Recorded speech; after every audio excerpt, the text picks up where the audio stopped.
késztő alagút szindrómáról szeretnék néhány gondolatot megosztani önökkel. Miről is van szó?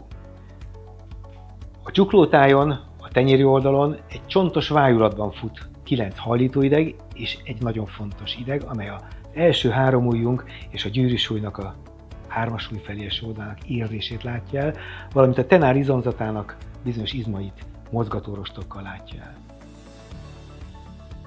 Ezt a csatornát felülről, a tenyér felüli oldalon egy széles inas lemez zárja le, és így jön létre az alagút.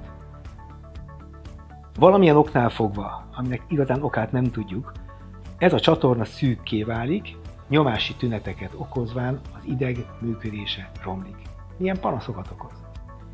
Legjellemzőbb kezdeti fázisban az érintett ujjak zsibbadása, bizonytalansága, ügyetlenebb fogás, előre haladott esetben pedig az éjszakai nyugalmat zavaró fájdalom, az ujjak fázása okoz panaszt. Mivel ez az anatómiai elváltozás, egy térszűkület, nem várható más megoldás, mint a sebészi ellátás. A klinikai tünetek általában egyértelműek.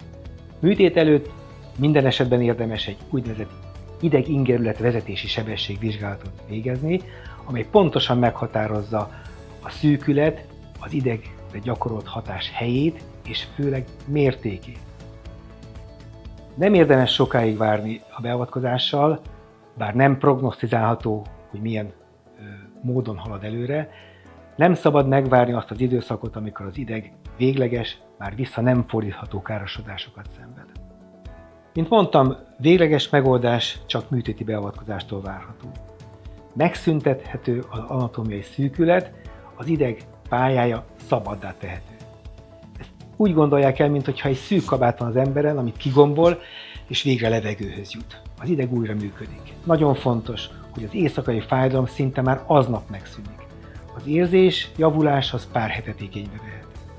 Néhány nap kíméletet követően fokozatos bemozgatással pár hét múlva teljes mértékben használhatóvá válik a kéz. Amennyiben magára ismer vagy hasonló panaszai vannak, várom a magánrendelésemen, szeretnék segíteni a gyógyulásában.